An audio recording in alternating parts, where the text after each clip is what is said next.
Good morning student. चलिए अपने शैक्षणिक यात्रा को जारी रखते हुए अकाउंटिंग रेशियो का जो रिमेनिंग पार्ट्स था आज हम लोग उस पर चर्चा करने जा रहे हैं। हम लोग अभी तक एक्टिविटी रेशियो को 4 टूल्स में बांटा गया है, सबका अध्ययन कर चुके हैं। उसको हम लोग पहले पुनरावृत्ति कर लेते हैं। आज हम लोग इसका रिमेनिंग पार्ट्स का अध्ययन करेंगे। पहले हम लोग लिक्विडिटी रेशियो को पढ़ें। तरलता अनुपात मतलब देखा जाता है कि व्यवसाय जो करंट दायित्व है उसको टाइम कैपेसिटी है कि नहीं, उसके अनुसार उसमें 2 टूल्स था हम लोग का। कौन कौन? लिक्विड रेशियो और करंट रेशियो, 2 टूल्स का उसमें हम लोग अध्ययन किए। फिर हम लोग सॉल्वेंसी रेशियो मतलब जो बृहद दायित्व है, लॉन्ग टर्म दायित्व का पेइंग कैपेसिटी उसमें लोग देखें। उसमें हम लोग डेब्ट इक्विटी रेशियो देखें, टोटल एसेट टू डेब्ट रेशियो देखें। हम लोग उसमें सॉल्वेंसी रेशियो देखें और उसमें हम लोग इंटरेस्ट कवरेज रेशियो का अध्ययन किया। और फिर हम लोग एक्टिविटी रेशियो का भी अध्ययन कर चुके हैं। उसके अंतर्गत हम एक्टिविटी रेशियो में हम लोग व्यवसाय का एसेट्स का परफॉर्मेंस क्षमता को हम लोग देखते हैं, संपत्ति का कितना हम लोग सदुपयोग कर पा रहे हैं कि नहीं, सीमित संपत्तियों का कितना कुशलतम उपयोग हो रहा है, उसका अध्ययन हम लोग किए।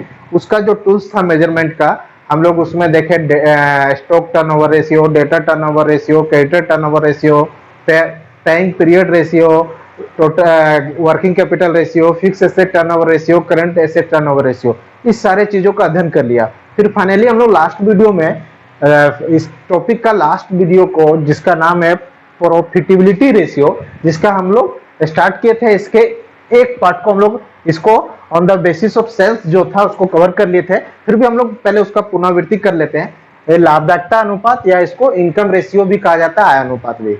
इसमें क्या है, क्योंकि व्यवसाय में जो विनियोजित पूंजी है और व्यवसाय में साथ साथ क्या जोखिम भी है, तो उसके तुलना में मेरा इनकम क्या है उसका अध्ययन करते हैं हम लोग।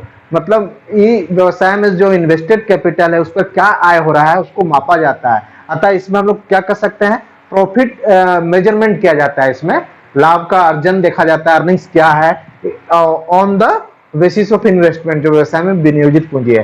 तो इसको 3 प्रकार से हम लोग डिस्टिंग्विश किए थे, on the basis of sales, on the basis of investment या इसको कैपिटल एम्प्लॉयड भी बोल सकते हैं, या on the basis of earning on per shares, earning on shares के आधार पर हम लोग किए। तो on the basis of sales हम लोग अध्ययन किए ग्रोस प्रॉफिट रेशियो का, ऑपरेटिंग रेशियो का, ऑपरेटिंग प्रॉफिट रेशियो का और फाइनली नेट प्रॉफिट रेशियो का। इस सारा चीज का हम लोग चर्चा कर चुके थे, जिसमें सेल्स के आधार पर हम लोग अर्निंग कैपेसिटी देखे। अब हम लोग देखेंगे कैपिटल एम्प्लॉयड के आधार पर और फिर शेयर्स जो है उसमें इन्वॉल्व शेयर्स के आधार पर अर्निंग कैपेसिटी देखेंगे। तो कैपिटल एम्प्लॉयड के आधार पर हमको एक ही मात्र इसमें टूल्स है मेजरिंग का, रिटर्न ऑन कैपिटल एम्प्लॉयड या रिटर्न ऑन इन्वेस्टमेंट जो बोलिए। और इसमें हम लोग शेयर्स के आधार पर 3 टूल का अध्ययन करेंगे, earning per share, dividend per share और प्राइस अर्निंग प्रॉफिट रेशियो, है ना। तो चलिए पहले हम लोग on the basis of investment cover करते हैं, फिर on the basis of shares को हम लोग कवर करेंगे। आइए एक करके हम लोग देखते हैं। On the basis of shares आपका फॉर्मूला क्या दिया हुआ है, return on capital employed, return on investment या कैपिटल एम्प्लॉयड बराबर वो प्रॉफिट लेना है जो कैपिटल एम्प्लॉयड के लिए मूलतः आया था। तो प्रॉफिट मेरा फाइनली लॉन्ग टर्म लोन पर इंटरेस्ट घटाने, फिर टैक्स देने, फिर डिविडेंड देने के बाद फाइनली हमको जो प्रॉफिट आता है उसको हम लोग प्रॉफिट बोलते हैं। मगर कैपिटल एम्प्लॉयड पर मेरा क्या प्रॉफिट था वो हम कैसे लेंगे, प्रॉफिट, वो प्रॉफिट लेंगे प्रॉफिट बिफोर इंटरेस्ट, क्योंकि इंटरेस्ट तो इसी से दे रहे हैं, इंटरेस्ट, टैक्स एंड डिविडेंड, ये सब खर्चा देने के पहले जो प्रॉफिट होगा उसमें हम लोग किससे भागा देंगे, कैपिटल एम्प्लॉयड से। अब यहां पर हमको 2 टर्म मिला, profit before interest and tax. तो प्रॉफिट में अगर इंटरेस्ट घट के प्रॉफिट दिया हुआ है तो इंटरेस्ट को एड बैक करके हम लोग profit before interest and tax निकाल सकते हैं। टैक्स ऐड कर लेंगे प्रॉफिट में, जो इंटरेस्ट घटा उसको ऐड बैक करेंगे, वो profit before interest and tax निकल जाएगा, डिविडेंड निकल जाएगा। कैपिटल एम्प्लॉयड कैसे निकलेगा तो उसके बारे में अभी हम लोग चर्चा करते हैं। चलिए, और उसके बाद इस पर बेस्ड हम लोग सम्स को देखेंगे। कैपिटल एम्प्लॉयड निकालने के 2 अप्रोच हम लोग के पास है। एक अप्रोच है लायबिलिटी साइड अप्रोच, मतलब बैलेंस शीट का 2 साइड होता है, एक लायबिलिटी साइड कहलाता है, एक एसेट साइड कहलाता है। तो लायबिलिटी साइड से भी हम कैपिटल एम्प्लॉयड निकाल सकते हैं, उसको हम लोग अगर उसके थ्रू निकालेंगे उसके डाटा को लेकर तो उसको हम लोग लायबिलिटी साइड अप्रोच कहेंगे। और अगर हम कैपिटल इंप्लाइड एसेट साइड के डाटा को लेके निकालेंगे तो उसको एसेट साइड अप्रोच कहेंगे। कैपिटल इंप्लाइड का हम लोग को कैलकुलेशन करना है, capital implied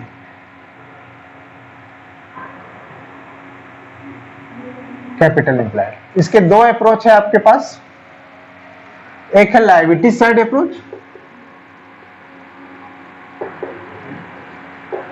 liability side approach, एक है आपके पास एसेट साइड। दोनों साइड से हम लोग देख लेते हैं।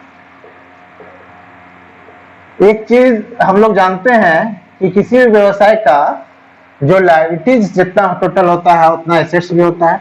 तो एक ही बात है, दोनों अप्रोच को अल्टीमेटली आप पाएंगे कि एक ही चीज है। आई लायबिलिटी साइड अप्रोच में हम लोग क्या क्या डाटा को लेंगे उसको हम लोग देख लेते हैं। पहले फिक्स हम लोग को फंड लेना है, तो पहले तो शेयर होल्डर फंड ले लेंगे। Share holder fund, share holder fund में क्या आता है, इक्विटी शेयर कैपिटल, ESC मतलब equity share capital, preference share capital और रिजर्व एंड सरप्लस जितना आएगा सब इसी के अंदर ले लेंगे। शेयर होल्डर फंड के अंदर ही reserve and surplus, reserve and surplus कहने का से मतलब PL जनरल रिजर्व सारा समंग को हम लोग लेंगे। अब फाइनली इसमें क्या ऐड करेंगे, ऐड हम लोग करेंगे long term borrowings, long term borrowings. Long term borrowings कहने का से जो दीर्घकालीन ऋण हो, तो आपका डिवेंचर्स हो जाएगा। इसमें बैंक लोन भी ले सकते हैं अगर दीर्घकालीन हो, डिवेंचर, बैंक लोन और लॉन्ग टर्म लोन जो हो LTC long term, LTL long term loan, ये सारे अमाउंट को लेंगे।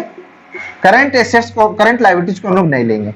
जो अमाउंट आएगा उसमें हम लोग कैपिटल इंप्लाइड निकाल रहे हैं, तो शेयर होल्डर फंड में लॉन्ग टर्म बोरोइंग्स ले लिए। अब करंट लायबिलिटीज को छोड़कर मतलब कहने का से बैलेंस शीट के लायबिलिटी साइड में करंट लायबिलिटीज को हम लोग छोड़ दिए। उसके बाद सारे आइटम्स को ले लिए। इसमें एसेट साइड का दो चीज को घटाएंगे हम लोग, एक क्या, फिक्टिटियस एसेट्स,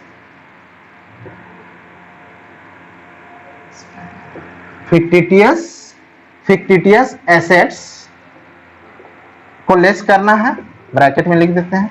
और एक नॉन ट्रेड इन्वेस्टमेंट, जो व्यवसाय, नॉन ट्रेड इन्वेस्टमेंट, ऐसा इन्वेस्टमेंट जो कभी कभी हो, व्यवसाय से संबंधित ना हो, उसको भी हम लोग लेस कर देंगे।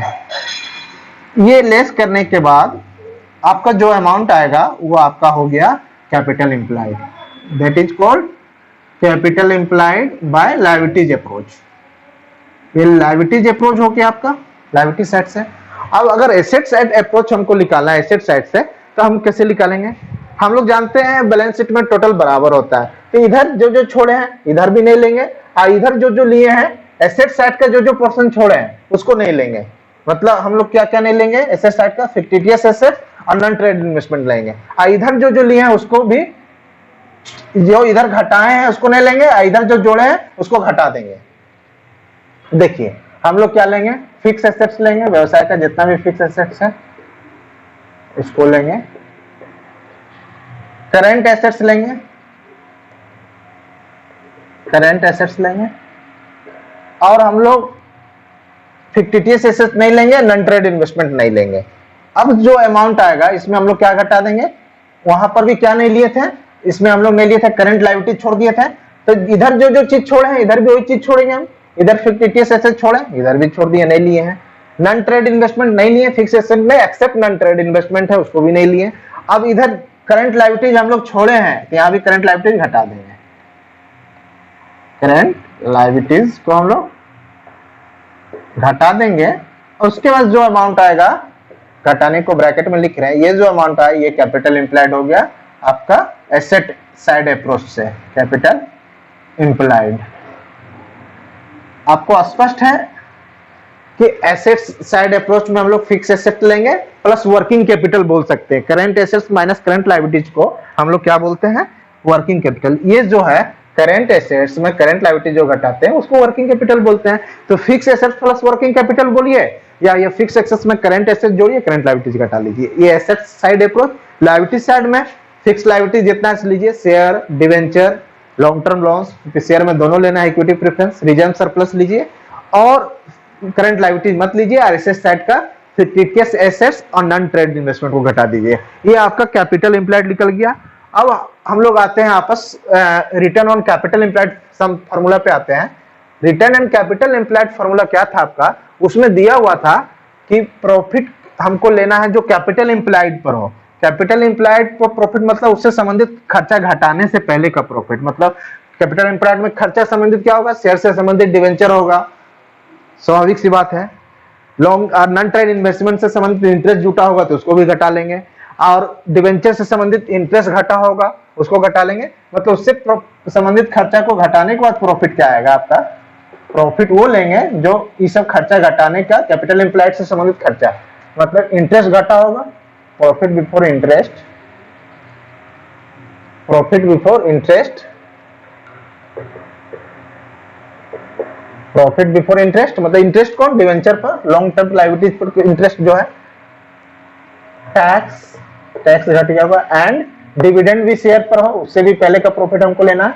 तो ये सब प्रॉफिट घटाने का जो प्रॉफिट होगा उसका हम लोग कैपिटल एम्प्लॉयड के से तुलना करते हैं कि वो कितना परसेंटेज है, कितना टाइम्स है, ताकि हम देख पाएंगे कि मेरा कैपिटल एम्प्लॉयड पर अर्जन ठीक हो रहा है या नहीं, और ताकि हम लोग अपना संतुलन को स्थापित करेंगे उससे। ये क्या हो गया, रिटर्न ऑन इन्वेस्टमेंट बोलिए या रिटर्न ऑन कैपिटल एम्प्लॉयड, है ना, capital employed, return on investment या return on capital employed equal to ये। अब चाहिए हम लोग फार्मूला भी हमारे मस्तिष्क में स्पष्ट है, कैपिटल एम्प्लॉयड कैसे निकलेगा। अब कभी कभी आपका कैपिटल एम्प्लॉयड जनरली कहने का से ओपनिंग कैपिटल एम्प्लॉयड होता है, मतलब एवरेज कैपिटल एम्प्लॉयड, मतलब ओपनिंग अगर कैपिटल एम्प्लॉयड दिया हुआ है और क्लोजिंग, तो दोनों को जोड़ के हम लोग घटा लेंगे। चलिए अब कुछ सम्स लेते हैं इस पर आधारित, ताकि हमको और बेहतर हो जाए, टॉपिक और स्पष्ट हो जाए। सम्स पहले हम लिख लेते हैं सम्स क्या बोल रहा है, उसके बाद ताकि हम लोग समझ पाएंगे इसको बेहतर ढंग से। आइए, हमको निकालने दिया है रिटर्न ऑन कैपिटल एम्प्लॉयड निकालना है। सम्स का हम कुछ एब्रिविएट लिख लेते हैं, रिटर्न ऑन इन्वेस्टमेंट या कैपिटल एम्प्लॉयड हमको निकालना है, ये निकालना है रिटर्न ऑन कैपिटल एम्प्लॉयड। क्या क्या डाटा दिया हुआ है आपका देख लीजिए। डाटा में आपका दिया हुआ है शेयर कैपिटल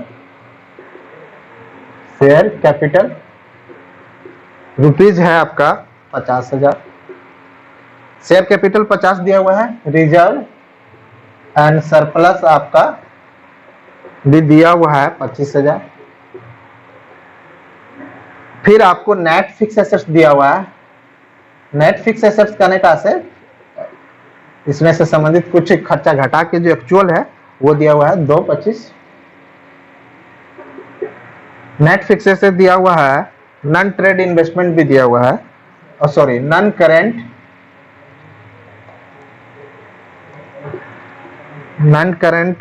ट्रेड इन्वेस्टमेंट।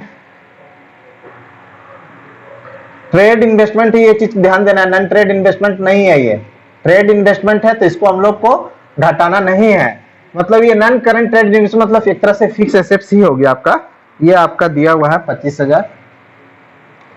अगर नॉन ट्रेड इन्वेस्टमेंट रहता तब अलग बात है, ये नॉन करेंट मतलब फिक्स हो गया। करंट एसेट्स दिया हुआ है, करंट एसेट्स ऑल्सो गिवन 1,10,000। फिर आपका 12% लॉन्ग टर्म ब्रोइंग्स है, 12% लॉन्ग टर्म ब्रोइंग्स आपका गिवन है 2 लाख। ठीक है, अब करंट लायबिलिटीज फाइनली लास्ट जो डाटा है करंट लायबिलिटीज है आपका, ये भी दिया हुआ है आपका 85,000। अब हमको इसमें निकालने बोला रिटर्न ऑन कैपिटल एम्प्लॉयड। हमको एक चीज और दिया हुआ है, नेट प्रॉफिट बिफोर टैक्स है, net profit before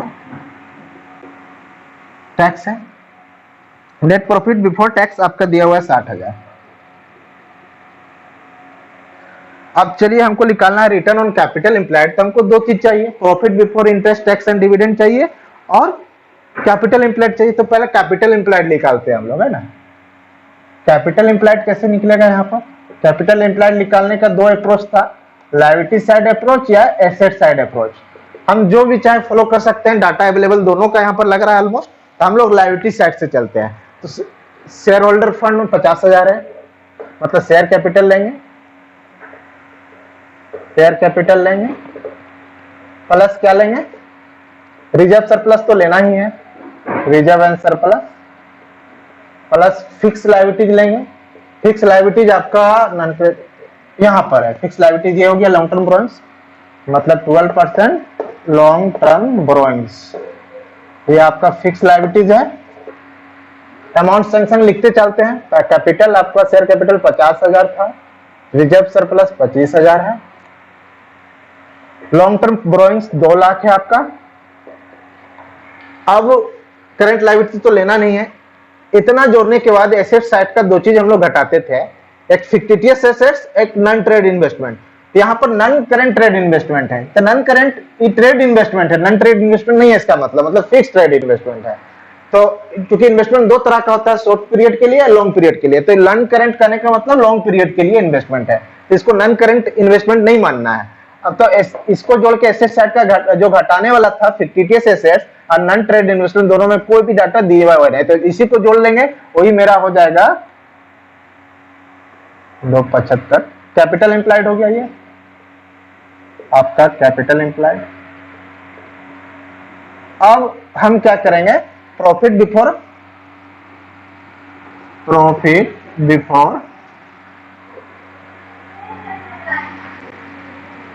interest tax and dividend निकाल लेते हैं। ये कैसे निकलेगा, नेट प्रॉफिट बिफोर टैक्स तो 60,000 दिया हुआ है आपका, ये कैसे निकलेगा सो देखिए। पहले क्या करेंगे, प्रॉफिट बिफोर टैक्स पीबीटी जिसको हम लोग बोल सकते हैं 60,000 है, 60,000 है। इसमें बिफोर टैक्स है मतलब डिविडेंड का लफड़ा हो चुका है, बिफोर टैक्स डिविडेंड नहीं दिया है, तो खाली इसको पहले हम लोग टैक्स भी हमको घटने से पहले का प्रॉफिट है, तो बिफोर खाली इंटरेस्ट कन्वर्ट करना है, तो पीबीआईटी जिसको बोलेंगे profit before interest and tax, जो हुआ profit before interest and tax. इसमें जो इंटरेस्ट घटा हुआ उसको एड बैक कर लेंगे, क्योंकि पीबीटी में पीबीआईटी में इंटरेस्ट घटने के बाद पीबीटी आएगा, तो इंटरेस्ट जो घटा हुआ उसको ऐड करेंगे, प्लस इंटरेस्ट जो है आपका, इंटरेस्ट कितना दिया हुआ है आपका, इंटरेस्ट अमाउंट यहाँ पर 12% करने का मतलब इस पर 12% के दर से इंटरेस्ट है, तो 24,000 इंटरेस्ट का होगा, मतलब आपका profit before interest and tax निकल गया 24,000। अब सिंपली हम लोग रिटर्न ऑन इन्वेस्टमेंट कैसे निकालेंगे, या रिटर्न ऑन कैपिटल एम्प्लॉयड जिसको बोलिए, PBIT profit before interest tax and dividend बटे capital employed. Capital employed already हम लोग कितना फाइंड आउट किया, 275, और पीबीआईटी आपका 84,000 आ गया। इसको हम लोग सिंप्लीफाई कर लेंगे, आंसर आ जाएगा मल्टीप्लाई बाय 100, जो भी आएगा परसेंटेज में आ जाएगा। चलिए आप हम लोग समझ गए कि रिटर्न ऑन कैपिटल एम्प्लॉयड हो रहेगा, तो उससे रिलेटेड हम लोग सम्स को कैसे करेंगे। आइए हम लोग इसकी टॉपिक का जो नेक्स्ट पार्ट था उस पर भी चर्चा कर लेते हैं। हम लोग को अब चर्चा करना है जो बेस्ड ऑन, ये बेस्ड ऑन क्या था, कैपिटल एम्प्लॉयड था, बेस्ड ऑन सेल्स ऑलरेडी देख चुके हैं, जो ग्रोस प्रॉफिट रेशियो ये सब था। अब हम लोग देखेंगे जो शेयर्स पर आधारित है, शेयर्स अर्निंग पर आधारित है। तो पहला उसमें हम लोग को कवर, शेयर्स अर्निंग पर आधारित करने का मतलब शेयर्स पर कितना आधारित है उसको हम लोग देखेंगे।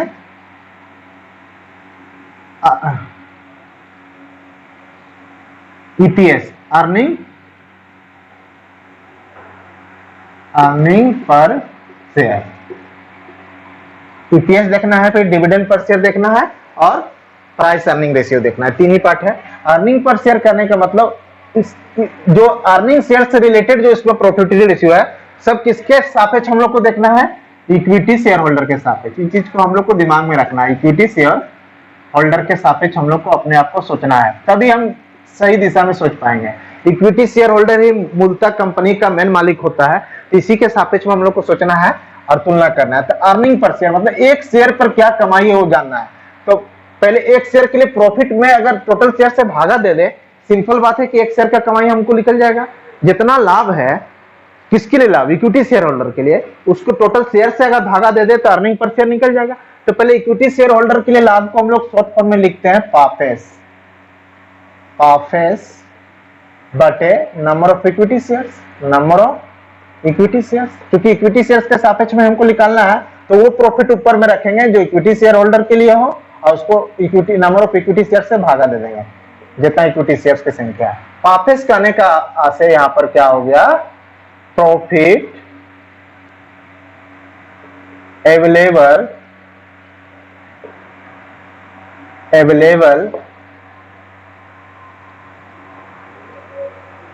Available for equity share holder. Short form में हम लोग उसको कैसे याद रखेंगे? Profit available for equity share holder के लिए कैसे निकालेंगे? पाफेस लिख सकते हैं, number of equity, earning per share मतलब एक शेयर की कमाई जानने के लिए जितना टोटल शेयर के लिए कमाई को शेयर की संख्या से भागा दे देंगे। सिंपल है। अब इस पर बेस्ड एक सम्स देखते हैं ताकि हमको स्पष्ट हो जाए इस अर्निंग पर शेयर कैसे निकलेगा। आइए क्वेश्चन का एब्रिविएट फॉर्म लिख लेते हैं। क्वेश्चन आपका दिया हुआ है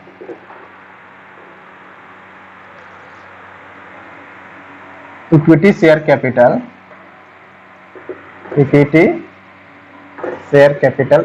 हमेशा ध्यान रखना है कि अर्निंग शेयर से रिलेटेड सारा इक्विटी शेयर के सापेक्ष में हमको सोचना है।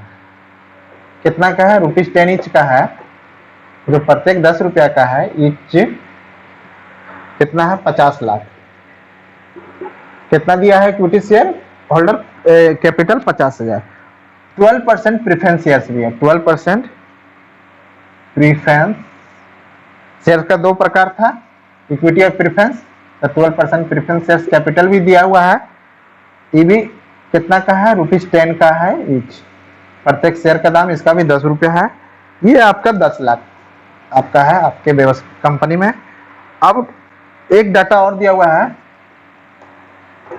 General reserve. जनरल रिजर्व आपके कंपनी में दिया हुआ है 1.5 लाख है। नेट प्रॉफिट आफ्टर टैक्स दिया हुआ है, आफ्टर टैक्स दिया हुआ है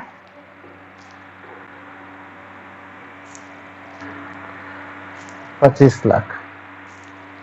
25 लाख आपका आफ्टर टैक्स दिया हुआ है। मतलब कह सकते हैं नेट प्रॉफिट आफ्टर टैक्स को हम लोग प्रॉफिट बिफोर डिविडेंड भी कहा जा सकता है।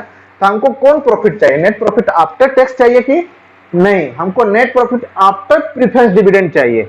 मतलब वो प्रॉफिट, अगर इस प्रॉफिट में अगर प्रीफरेंस डिविडेंड घटा दे तो वो प्रॉफिट का हकदार कौन हो जाएगा? Equity share holder. मतलब पाफेस निकालने के लिए जो नेट प्रॉफिट आफ्टर टैक्स है उसमें अगर प्रीफरेंस शेयर का डिविडेंड घटा दिया जाए, क्योंकि प्रॉफिट में से ही हम लोग डिविडेंड देते हैं, तो वो प्रॉफिट पे एक्चुअल इक्विटी शेयर होल्डर का अधिकार हो जाएगा, जो पाफेस जिसको हम लोग कहते हैं। तो हमको अर्निंग पर शेयर निकालने के लिए इक्विटी शेयर होल्डर के लिए जो प्रॉफिट बचा है वो निकालना होगा। तो इक्विटी शेयर होल्डर के लिए जो प्रॉफिट बचा रहता है उसको हम लोग शॉर्ट फॉर्म में क्या बोले हैं? पाफेस, profit available for equity share holder. पाफेस मतलब जो प्रॉफिट आफ्टर टैक्स पैट दिया हुआ है, प्रॉफिट आफ्टर टैक्स में अगर प्रीफरेंस डिविडेंड घटा दें, प्रीफरेंस डिविडेंड समझ पा रहे हैं ना? मतलब अब हम क्या निकाल रहे हैं? ये किसके लिए प्रॉफिट हो गया? इक्विटी शेयर होल्डर के लिए प्रॉफिट हो गया। उसी में हम नंबर ऑफ इक्विटी शेयर से भागा देंगे तो अर्निंग पर शेयर निकल जाएगा। हमको क्या निकालना है? अर्निंग पर शेयर, ये हम लोग को निकालना है। तो पाफेस पहले निकाल लेते हैं। प्रॉफिट आफ्टर टैक्स पैट दिया हुआ है 25 लाख, इसमें प्रीफरेंस डिविडेंड हम लोग घटा देते हैं, 10 लाख है। 12% ये जो डिविडेंड का ही रेट होता है, इस पर 12% देना होगा। तो 10 लाख का 12% आप लोग का हो जाएगा 1,20,000। तो 1,20,000 इसमें से घट जाएगा तो आपका बचा 23,80,000। तो पाफेस आपका निकल गया। नंबर ऑफ इक्विटी शेयर्स हम लोग निकाल लेते हैं। नंबर ऑफ इक्विटी शेयर्स कैसे निकलेगा? नंबर ऑफ इक्विटी शेयर्स निकालना आसान है। जो शेयर इक्विटी शेयर कैपिटल जो है, इक्विटी शेयर कैपिटल में पर शेयर का दर है, पर शेयर रेट जो उससे भागा दे देंगे। कहने का से आपका 50 लाख है इक्विटी शेयर कैपिटल, एक शेयर का दाम आपका कितना दिया हुआ है? 10 रुपया, मतलब हो जाएगा 5 लाख।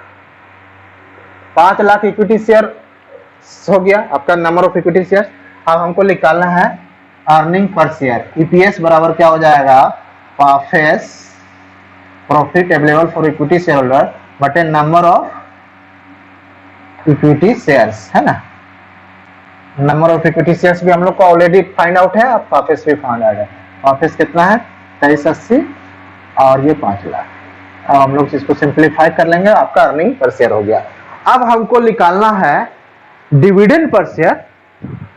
डिविडेंड पर शेयर, तो डिविडेंड पर शेयर निकालना है, वो भी हम लोग इक्विटी शेयर होल्डर के ही सापेक्ष में हम लोग शेयर्स अर्निंग जितना है प्रॉफिट रेशियो सब इक्विटी शेयर होल्डर के सापेक्ष हम लोग को सोचना है। तो क्यों सोचना है, क्योंकि ओरिजिनली वही मालिक है, तो ओनर मूल ओनर वही होता है जिसको वोट देने मत देने का अधिकार होता है। तो इक्विटी शेयर होल्डर के सापेक्ष में हमको अब डिविडेंड पर शेयर निकालना है। तो डिविडेंड पर शेयर निकालने के लिए क्या, पहले तो नंबर ऑफ शेयर्स चाहिए और क्या चाहिए, डिविडेंड का अमाउंट चाहिए, उसको भागा दे देंगे। जैसे हम लोग अर्निंग पर शेयर कैसे निकाले, अर्निंग एक शेयर पर टोटल शेयर पर अर्निंग निकालनी है, उसको नंबर ऑफ शेयर से भागा दे दिए, वापस वही ना है, टोटल शेयर्स का अर्निंग है, प्रॉफिट है वो। उसी तरह हम लोग डिविडेंड टोटल शेयर का निकाल के अगर नंबर ऑफ शेयर से भागा दे दे तो डिविडेंड पर शेयर निकल जाएगा। तो dividend per share equal to आपका फॉर्मूला क्या है, एनालॉजिकल फॉर्मूला है, डिविडेंड जितना पेड कर रहे हैं उसको नंबर ऑफ शेयर से भागा दे दीजिए। Equity dividend, dividend paid to equity share holder लिखिए या इक्विटी डिविडेंड लिखिए, एक ही बात है। इक्विटी डिविडेंड पेड जो है भागा नंबर ऑफ इक्विटी शेयर। अब इक्विटी डिविडेंड कितना पेड करना है क्वेश्चन में आपका दिया रहेगा, उसके लिए हम लोग को पैनिक होना नहीं है ना। और नंबर ऑफ इक्विटी शेयर्स भी आपको ऑलमोस्ट कुछ क्लू देगा, आप निकाल लीजिएगा। जैसे यहाँ paid up equity share capital दिया था, इस शेयर का दाम दिया था, उससे भागा देके हम लोग निकाल लिए। इक्विटी डिविडेंड करने का आशय dividend paid to equity share holder हो गया। एक सम्स इस पर बेस्ड भी लेते हैं हम लोग। ये क्या है, शेयर कैपिटल दे दिया आपका, व्यवसाय का शेयर कैपिटल, आपका शेयर कैपिटल किसी व्यवसाय का दिया हुआ है आपका कितना 225 लाख, 225 लाख दिया हुआ है। आप बोल रहा है डिविडेंड डिस्ट्रीब्यूटेड है, शेयर कैपिटल कहने का मतलब इक्विटी शेयर, और डिविडेंड इसमें प्रीफरेंस शेयर है भी नहीं, डिविडेंड जो डिस्ट्रीब्यूटेड है मतलब इक्विटी शेयर होल्डर के लिए वो भी दिया हुआ है। डिविडेंड डिस्ट्रीब्यूटेड भी दिया हुआ है आपका 45 लाख, डिविडेंड इस पे इतना दिया हुआ है। नेशनल वैल्यू पर शेयर, वैल्यू पर शेयर कितना है वो भी दे दिया है, वैल्यू पर शेयर आपका है ₹10। तो नंबर ऑफ इक्विटी शेयर्स हम लोग निकाल लेंगे और उसके बाद भागा दे देंगे। डिविडेंड हमको निकालना है DPS, dividend paid to equity share holder, चाहे इक्विटी डिविडेंड लिखिए एक ही चीज है, but number of equity shares चाहिए हमको, number of equity shares.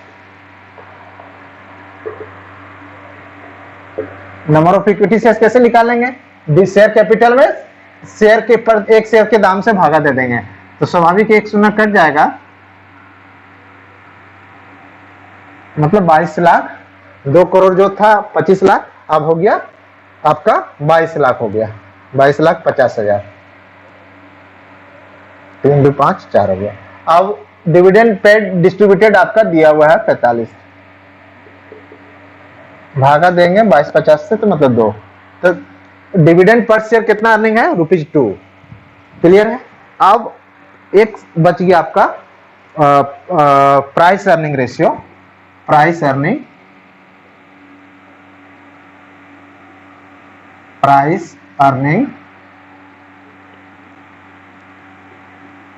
Ratio. Price earning ratio क्या है, जो अर्निंग पर शेयर जो अभी हम लोग पढ़े उसका मार्केट प्राइस से हम लोग तुलना करते हैं। इससे क्या होता है, हम लोग किस स्थिति में हमारे व्यवसाय का मनोदशा क्या है, उस मनोस्थिति क्या है शेयर इक्विटी शेयर होल्डर का, उससे उसको शांति मिलती है कि मेरा मार्केट प्राइस क्या था और हम अर्निंग क्या है, उससे संतुलन की स्थिति व्यवसाय में बन पाती है। मतलब मार्केट प्राइस पर शेयर को हम लोग अर्निंग पर शेयर से तुलना करते थे। प्राइस अर्निंग मतलब अर्निंग जो है उसका मार्केट प्राइस से हम लोग तुलना करते हैं। तो ऊपर हम लोग लिखेंगे मार्केट प्राइस पर शेयर बटे earning per share. Earning per share EPS हम लोग पढ़ चुके हैं, मार्केट प्राइस पर शेयर हम लोग नहीं जान सकते, क्वेश्चन में दिया रहेगा, ये दोनों को तुलना हम लोग करते हैं।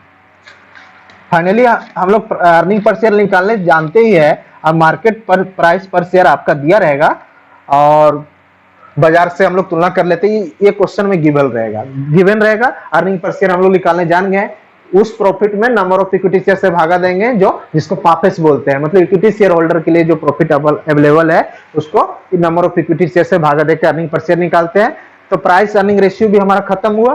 तो आज हम लोग अकाउंटिंग रेशियो का सारा पहलू को, सारा जो मेजरिंग टूल्स था, अकाउंटिंग रेशियो क्या था कि जितना हमारे समंक है, मतलब बैलेंस शीट का, ट्रेडिंग पीएल का जितना डाटा है वो अपने आप में गूंगे हैं। ये सब टूल्स क्या होता है, उसको बोलने के टूल बना देते हैं, उससे इंटरप्रेट कर पाते हैं अपने व्यवसाय के अर्जन क्षमता को, संपत्ति का परफॉर्मेंस को, fix liabilities payment capacity, short term liabilities payment capacity, ये सारे चीज का अध्ययन हम लोग इस टूल्स के सारे करते हैं। दूसरे व्यवसाय से भी हम लोग तुलना कर पाते हैं और अपने व्यवसाय की कुशलता को उसमें नियंत्रणता लाने का प्रयास इसके माध्यम से करते हैं और सतत सुधार होता है। तो अकाउंटिंग रेशियो का हम लोग सारा टूल्स को हम लोग पढ़ लिए हैं। इसको 4 भागों में बांटा गया था, liquidity ratio, solvency ratio, activity ratio और फाइनली आज प्रॉफिटेबिलिटी रेशियो का जो रिमेनिंग पार्ट था, प्रॉफिटेबिलिटी रेशियो भी 4 भागों में बांटा गया। चारों के अंदर कुछ कुछ अपना अपना नेचर्स वाइज टूल्स है, उस सारों का अध्ययन कर लिए। आप लोग इससे रिलेटेड जितना सन से उसको करेंगे। Thank you.